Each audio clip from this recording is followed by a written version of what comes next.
យើងមានស្មារតីមិនបំរើការខឹងគឺកិលេសនឹងទេនឹងឯងមានស្មារតីគឺកិលេសការខឹងអត់គ្រប់សង្កត់ចិត្តបានទេស្មារតីគ្រប់គ្រងបានគឺថាពិតមែនវាកើតក្នុងចិត្តប៉ុន្តែវាមិនអាចបញ្ជាមកផ្លូវកាយឬផ្លូវវាចាបានទេគឺស្មារតីនឹងដឹងថាអានឹងគឺវាជាអកុសលហើយអញ្ចឹងគឺថាទប់ទល់បានដោយការមានស្មារតីដឹងថាវាជាអកុសលវាជាបាបមិត្តអញ្ចឹងណាដូចដែលថាយើងស្អប់អ្នកដទៃហើយនឹងអ្នកដទៃដែលយើងស្អប់ហ្នឹងពីរខុសគ្នាណាមួយអ្នកដទៃដែលយើងស្អប់មួយអាការស្អប់អ្នកដទៃនឹងចែកគ្នាបានហើយអាការស្អប់ហ្នឹងវាជាចិត្តរបស់យើងណាដែលស្អប់អ្នកដទៃហ្នឹងហើយនឹងអ្នកដទៃដែលយើងស្អប់មើលពីរហ្នឹងណាដែលពិតជាសត្រូវរបស់យើងមិនអ្នកដទៃដែលយើងស្អប់ទេណាអាចិត្តដែលយើងស្អប់គេនឹងទេដែលវាបន្ទុះយើងដែលធ្វើឲ្យយើងសៅហ្មងដែលធ្វើឲ្យយើងស្មោកគ្រោកដែលធ្វើឲ្យយើងមិនបាននៅសុខនៅស្ងប់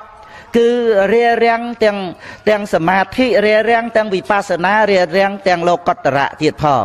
បើបណ្ដែតបណ្ដោយដូច្នេះតើមានស្មារតីមករលឹកដឹងថានឹងជាសេចក្តីក្រោធថ្នាក់សតិប្បដ្ឋានចឹងទៅ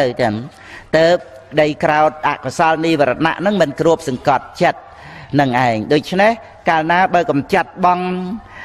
អកុសលក្នុងចិត្តនឹងចឹងទៅសភាវៈអាក្រក់ហ្នឹងវារលត់អស់ទៅបានដឹងថាវាអត់មានអ្នកណាអាក្រក់មករស់យើងទេ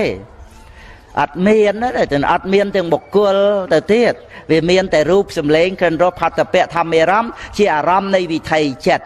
បុគ្គលហ្នឹងគឺចិត្តនឹងសាងឡើងទេចិត្តវាសាងបុគ្គលឲ្យយើងស្រឡាញ់សាងបុគ្គលឲ្យយើងស្អប់សាងរឿងដែលឲ្យយើងសម្គាល់ថាគួរឲ្យចង្អៀតចង្អល់គួរឲ្យខ្វល់គួរឲ្យភ័យគួរឲ្យខ្លាចឬក៏គួរឲ្យត្រេកអរសប្បាយរីករាយអីហ្នឹងចិត្តនឹងសាងរឿងនឹងទាំងអស់ចឹងនៅពេលដែលកំចាត់បងអកុសលពីចិត្តសន្តានបានដឹងលោកក្នុងអរិយវិន័យនឹងឯងច្បាស់មែនទែននឹងឯងដឹងឡើងរហូតដល់ទៅអស់អាសវៈកិលេស